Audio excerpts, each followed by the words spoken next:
Welcome to our channel. Today we how to install Samsung SmartThings app and connect Z-Wave sensors. Detailed guide step by step clearly.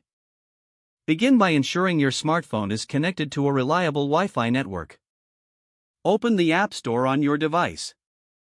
If you are using an Android device, access the Google Play Store. If you are using an iOS device, open the Apple App Store. In the search bar, type Samsung SmartThings. Locate the Samsung SmartThings app in the search results. Tap on the app, then select the Install or Get button.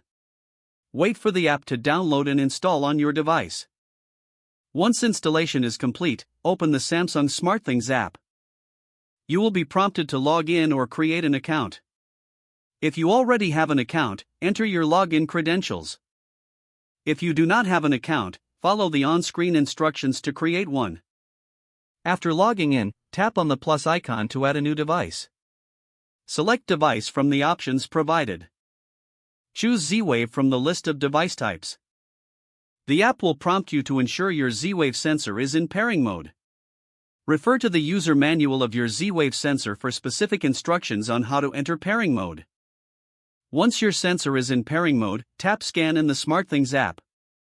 The app will begin searching for nearby Z-Wave devices. Once your sensor is detected, it will appear in the list. Select your Z-Wave sensor from the list to connect it. Follow any additional prompts to complete the setup process. You may need to assign your sensor a name and room for easier management.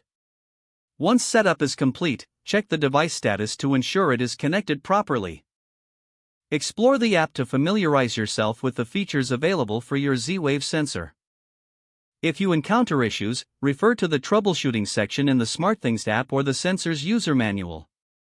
Congratulations, your Samsung SmartThings app is now installed and your Z-Wave sensors are connected.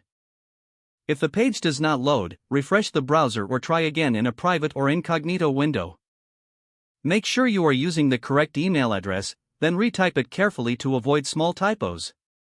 Don't forget to like this video and subscribe to our channel for more step-by-step tech guides.